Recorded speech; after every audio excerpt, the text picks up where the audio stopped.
welcome to our Sunday strategies. Today we're going to make a faux fettuccine sauce with white beans.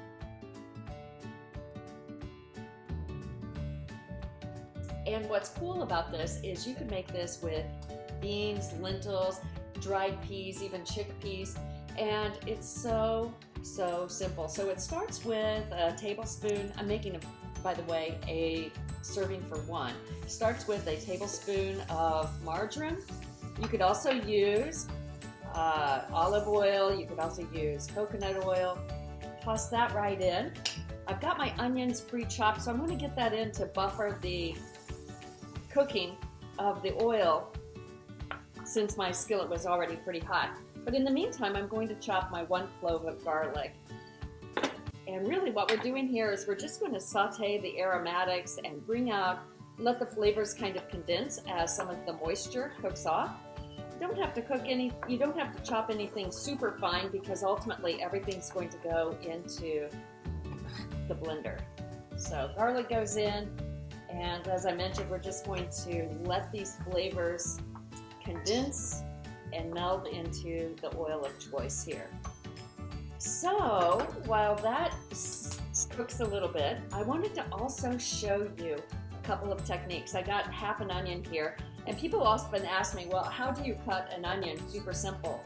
And my favorite way is to cut it stem to stern, so you have the root and the tip right up here, and simply cut it in half, then cut off each end so that the root and the top part is gone. Makes peeling off this outer layer super easy. Now, you can save these onion skins provided there's no mold on them, and you can add them to your stock bag for making stock. But in the meantime, to simply cut the onion, I like to hold it at 2 ends that I just cut off. So again, stem to stern, hold it between index finger and thumb. Cut rounds crosswise. And one of my rounds came out. And once you've done that, then kind of consolidate them together as so. Hold them again. And this is my favorite part because you can get the most perfect squares, so dicing made easy. Oh, I don't know if you saw that.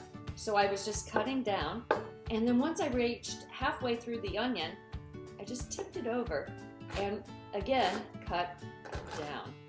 Again, like I said, this creates the perfect small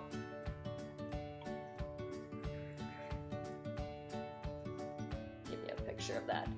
Perfect dicing and nothing's to waste. It's, like I said, my favorite way to cook an onion.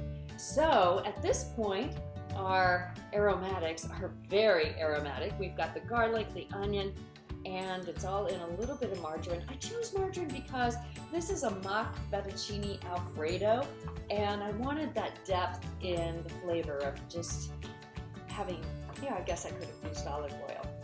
All right, so just another minute here, and I will transfer this all into a blender. And into the blender is going to go a touch of milk. Pardon me, this could be soy milk, it could be, I'm not sure. Well, why not almond milk? I think that would be a nice touch. Just add that in.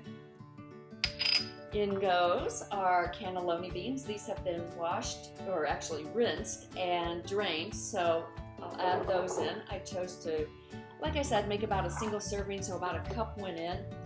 And at this point, our aromatics are really tender, and you can see that the onions have become slightly translucent. This is exactly what you want. And I'm just going to add that right into our canister for blending. And I'm using a spatula here because I want all of that oil, that flavored oil, to go into the mix as well. And voila. I'm going to set this right back here. So the canister then goes onto the blender, and I've got a bit of vegetable broth here. Low sodium is my preference because I like to control how much sodium is in the foods that I make. So I try to buy as low or no sodium as I can with the broths as well as the canned items. I'll add about half of this just to check the consistency.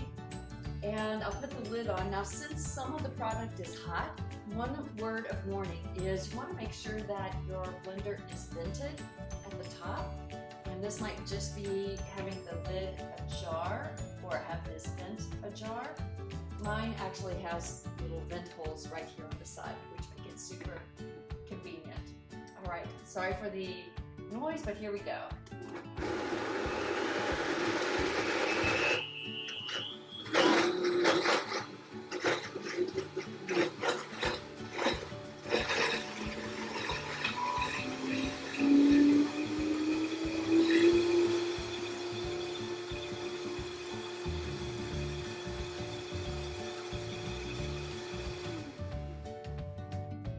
I have to tell you, I'm super excited about this recipe.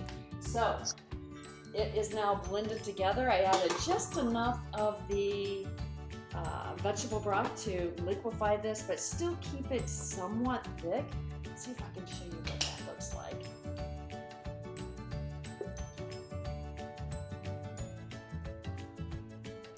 So it's really about the consistency of a sauce. Now, I could have used a variety of pastas. I really wanted to have a black bean pasta. So you had the black noodles and then this white creamy sauce. And of course, I'm going to add a touch of Parmesan to the top. But I had to go with what I had. I had some spaghetti squash that I previously cooked up. Maybe about 7 minutes, depending on the size of your spaghetti squash, about 7 minutes in the microwave. Super simple. And again, I'm just going to add this right back into the same skillet that we used to create the sauce. And just judging by the amount of sauce that I made, I'm guesstimating how much spaghetti squash to add in, maybe a little bit more.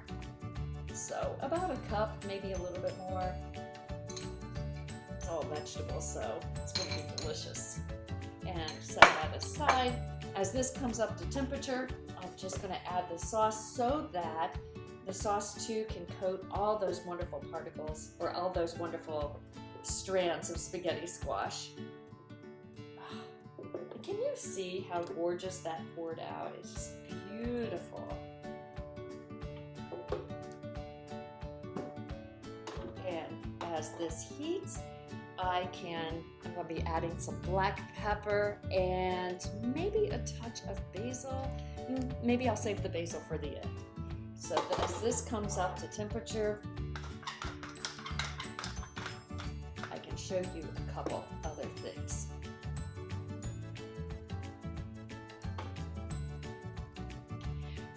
So today we were scheduled to talk about strategies and ways that you can cook beans, lentils, dried peas, and they're somewhat interchangeable.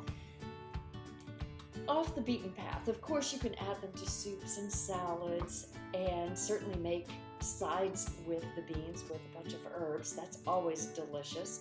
But some of the little off the beaten path ways of cooking with these wonderful pulses, sometimes that's what they're called, or legumes, is you can oven roast them and dehydrate them just a bit, or you can even save some time.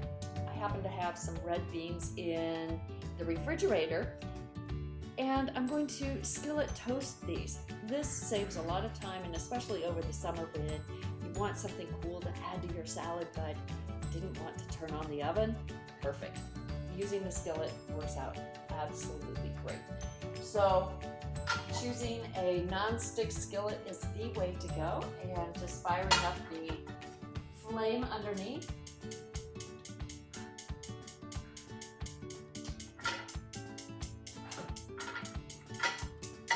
There we go. Just takes a minute there. And probably around medium, but definitely on the medium-high side, but right about medium is right. Just toss the beans in. Certainly you could coat them with oil first. You could add some seasoning to them. All of these are great ways of varying the flavor. What's going to happen is some of the liquid is going to evaporate. You're just going to start to see the skins pop on the beans, and this is when you know that you can pull them off. They're going to continue to firm up and be more toasty and crispy as they sit off the heat. But I'll show you as this comes around. In the meantime, this has really come around. I'm going to add just a bit more pepper because, one, I like it, and I think it's so characteristic of fettuccine Alfredo that I don't want to miss this opportunity to add a little bit more. Let me show you how creamy this looks. Isn't that what you want when you're thinking of something Alfredo? All right, looks beautiful. Now, myself, I like a little bit of the cheese added into the sauce so that it is part of the flavor here. And then I'm going to add just a bit more when I put it on the plate.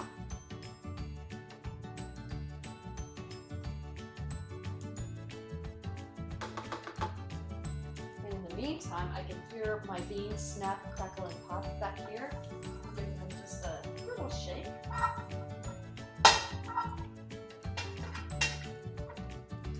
And I'll show you what they look like in just a minute.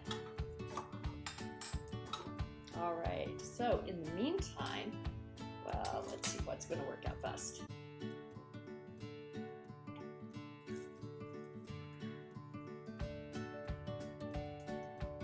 We'll serve up our Faux Alfredo, and that looks just about right for my taste. And to this, I am definitely adding a touch of Parmesan cheese.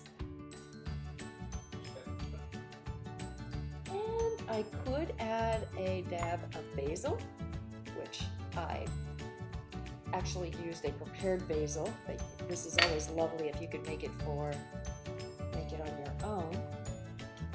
And a touch of fresh basil on the side. And it makes a lovely presentation. So I'll set that down. In a minute, I'm going to try this. Just don't want my beans to get overcooked.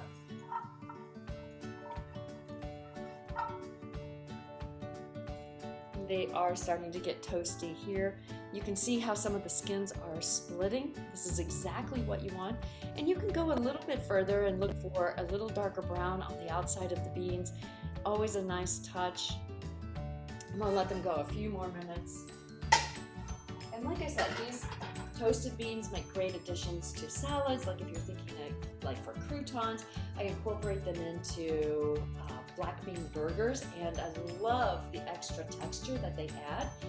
And I also like incorporating them into meatloaf. Again, it's that texture thing, and I just think it adds such a nice touch. Now, wouldn't want to let you go and have this untasted, so, oh, it looks so good, and it smells delicious.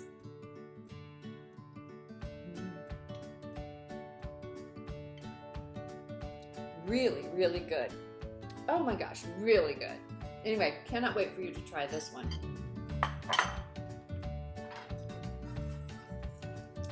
And you can hear how the beans are sliding on the skillet, and you can see how the skins have split, and they're done.